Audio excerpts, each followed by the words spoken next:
ఒక దేశానికి టెర్రరిస్టులు ఇంకో దేశానికి ఫ్రీడమ్ ఫైటర్స్ లాగా కనిపిస్తారు. మిడిల్ ఈస్ట్లో రియల్ కింగ్ని నేను. అలాంటిది నువ్వు నా రాజ్యంలోకి వచ్చి నువ్వు నన్ను కంట్రోల్ చేయడం ఏంట్రా అని ఇరాన్ తగ్గట్లేదు. అసలు ఈ వార్ నిజంగా అమెరికాకి ఇరాన్కేనా, లేదంటే అమెరికాకి చైనాకా? ఈ వారు షియా వర్సెస్ సున్నీ వారా? మిడిల్ ఈస్ట్ని కంట్రోల్ చేయడం అంటే ఆయిల్ని కంట్రోల్ చేయడం. వన్స్ ఆయిల్ని కంట్రోల్ చేయడం అంటే వరల్డ్ ఎకనామీని కంట్రోల్ చేయడం. ఈ ఒక్క వార్తో ఇరాన్ని చైనాని దెబ్బతీయొచ్చని అమెరికా ప్లాన్. అంటే ఒక్క దెబ్బకి రెండు పిట్టలన్నమాట. ఇది America master plan.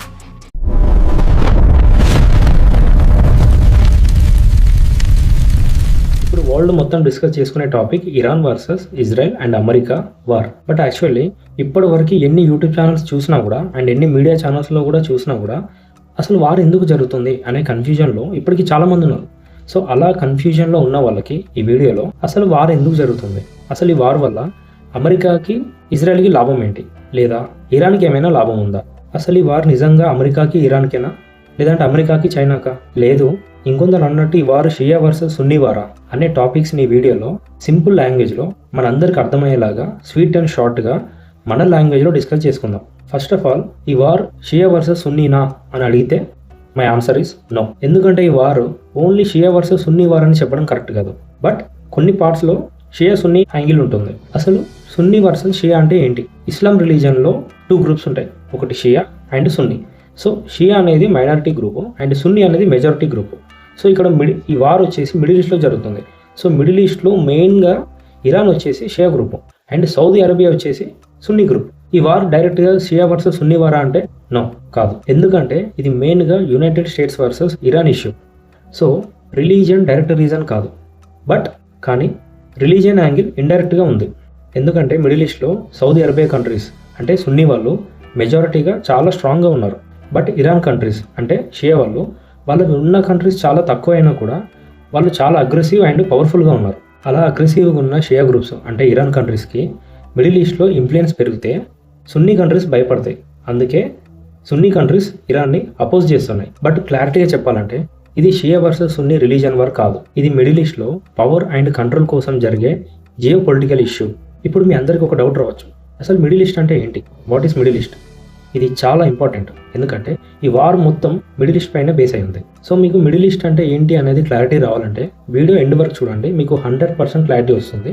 And video చాలా ఇంట్రెస్టింగ్గా కూడా ఉంటుంది, ఎందుకంటే మిడిల్ ఈస్ట్లో గేమ్ చాలా ఇంట్రెస్టింగ్గా ఉంటుంది. సో ఇక మెయిన్ పాయింట్కి వస్తే, అసలు ఈ వార్ ఎందుకు జరుగుతుంది, ఎవరెవరికి జరుగుతుంది, అసలు ఈ వార్ నిజంగా ఇరాన్ వర్సెస్ అమెరికానా, లేదంటే అమెరికా వర్సెస్ చైనానా అనేది డిస్కస్ చేద్దాం. అసలు ఈ వార్ ఎలా స్టార్ట్ అయింది, ఎందుకు జరుగుతుందంటే ఇరాన్ ఏం చెప్తుంది, ఇజ్రాయెల్ అమెరికా కలిసి ఇరాన్ పైన ఎయిర్ స్ట్రైక్స్ చేశారు.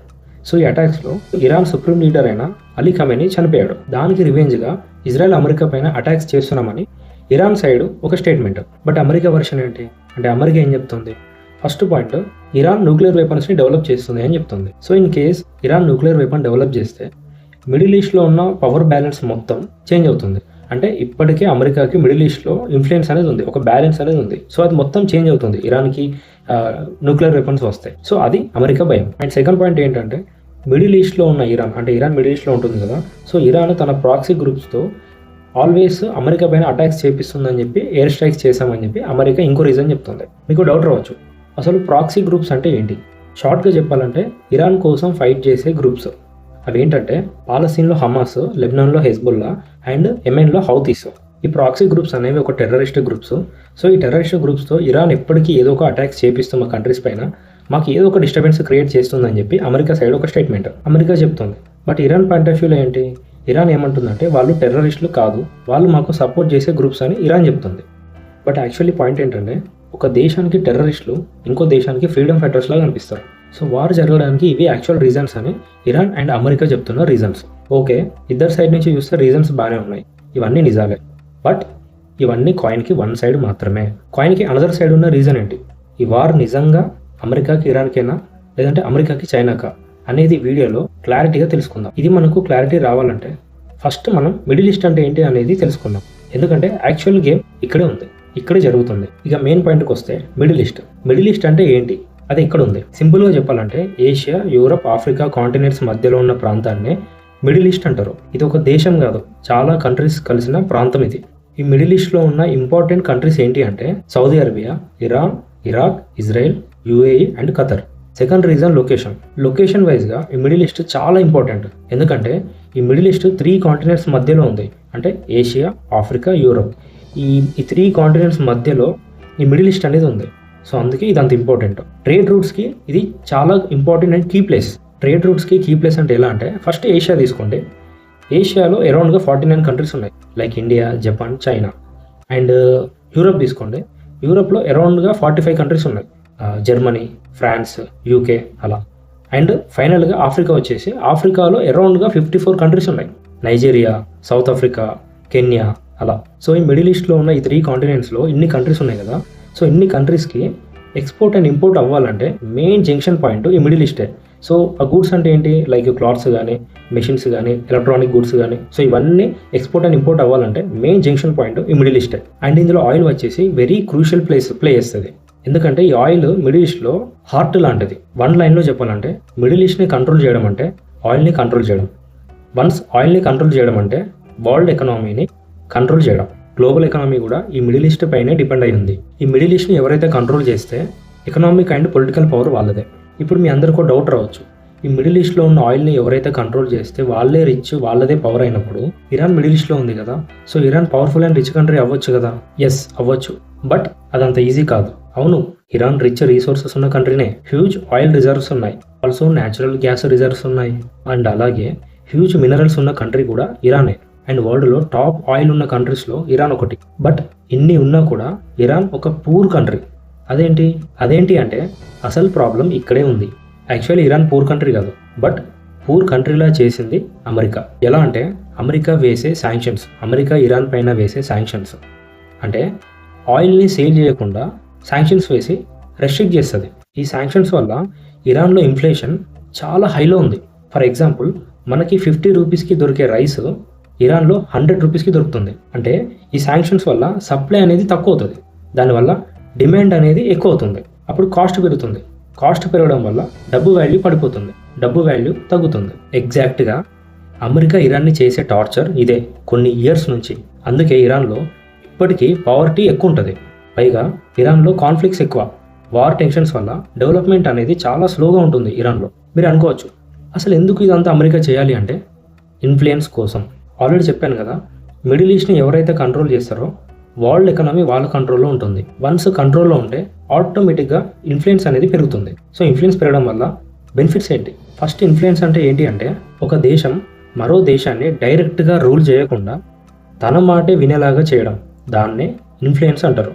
దీనివల్ల ఆ దేశానికి వచ్చే ప్రాఫిట్స్ ఏంటి అంటే చాలా ఉన్నాయి. ఒక దేశం పైన ఇన్ఫ్లుయెన్స్ ఉంటే ఆ దేశంలో మనకు ఫేవర్గా, మనకు అనుకూలంగా ఆ దేశంలో నిర్ణయాలు తీసుకుంటారు. ఫైనాన్షియల్ ప్రాఫిట్ చాలా ఉంటుంది. మన దేశంతోనే వ్యాపారాలు చేస్తారు, మన దేశంతోనే బిజినెస్ చేస్తారు, మన దేశంలో ఉన్న కంపెనీస్కి అవకాశాలు ఇస్తారు. సో ఫైనల్ రిజల్ట్ ఏంటి? మన దేశానికి మనీ వస్తుంది. దెన్ అప్పుడు మన దేశం ఫైనాన్షియల్గా చాలా స్ట్రాంగ్ అవుతుంది. సో ఇన్ఫ్లుయెన్స్ ఉండడం వల్ల మనకు రీసోర్సెస్ చాలా తక్కువ రేట్లో అండ్ ఈజీగా దొరుకుతాయి, లైక్ ఆయిల్, గ్యాస్, మినరల్స్ అలా. ఇంకో పెద్ద అడ్వాంటేజ్ ఏంటంటే, మనం ఎనిమీతో డైరెక్ట్గా యుద్ధం చేయకుండా సేఫ్గా ఉండొచ్చు. అంటే మనతో ఎనిమీ ఉన్న కంట్రీని మన ఇన్ఫ్లుయెన్స్ ఉన్న కంట్రీస్తో కంట్రోల్ చేయొచ్చు. ఎగ్జాంపుల్ బలోచిస్తాన్. ఇన్ఫ్లుయెన్స్ ఉండడం వల్ల వరల్డ్లో రెస్పెక్ట్ అండ్ పవర్ పెరుగుతుంది. అంటే మనకు ఎన్ని కంట్రీస్ మీద ఎంత ఇన్ఫ్లుయెన్స్ ఉంటే అన్ని కంట్రీస్ మన మాట వింటాయి. అప్పుడు మన దేశం స్ట్రాంగ్ అండ్ పవర్ఫుల్గా కనిపిస్తుంది. సో మిడిల్ ఈస్ట్లో ఇన్ఫ్లుయెన్స్ పెంచుకొని మిడిల్ ఈస్ట్ని కంట్రోల్ చేయడానికే ఈ వారం. సో ఇంత పొటెన్షియల్ ఉన్న మిడిల్ ఈస్ట్లో ఇరాన్ కంట్రీ ఉంది.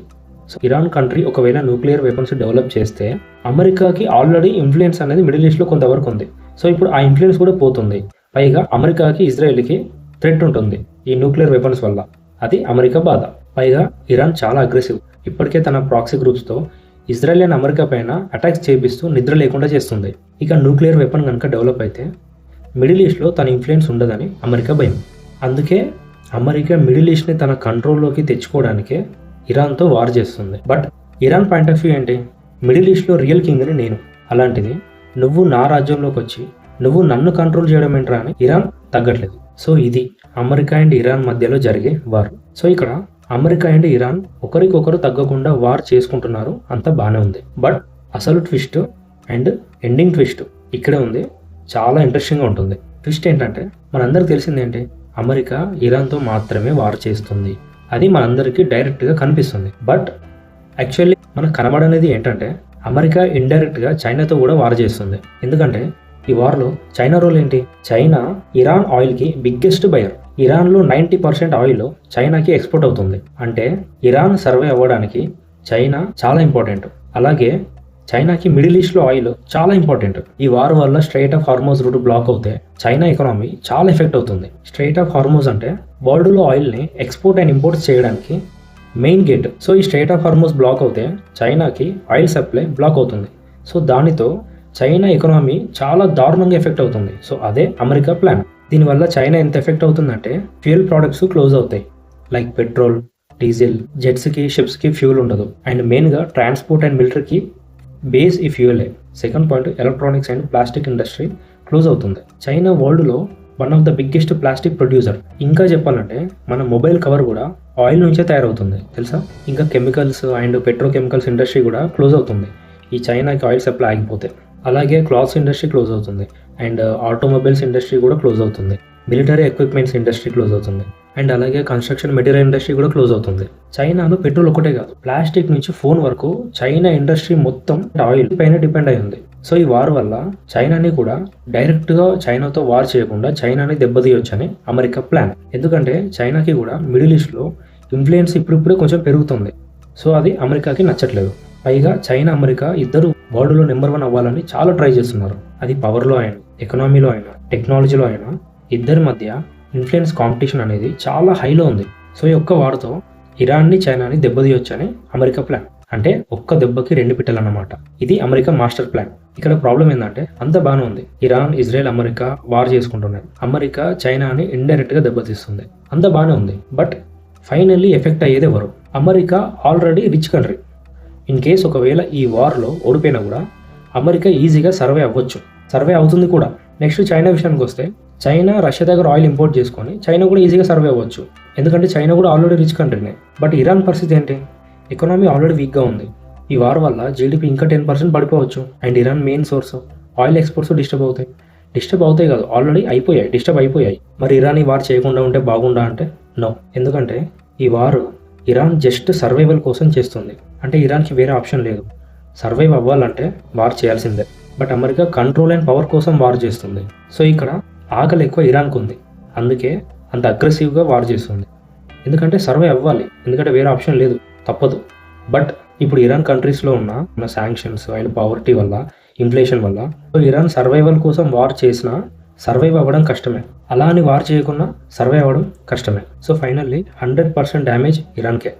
అండ్ ఎక్కువ డేంజర్లో ఉంది కూడా ఇరానే. సో ఇరాన్ ఏమైనా మాస్టర్ ప్లాన్ వేసి వేరే కంట్రీస్ హెల్ప్ తీసుకుంటే తప్ప ఇరాన్ ఇప్పట్లో సర్వైవ్ అవ్వడం కష్టమే. So Iran in danger zone.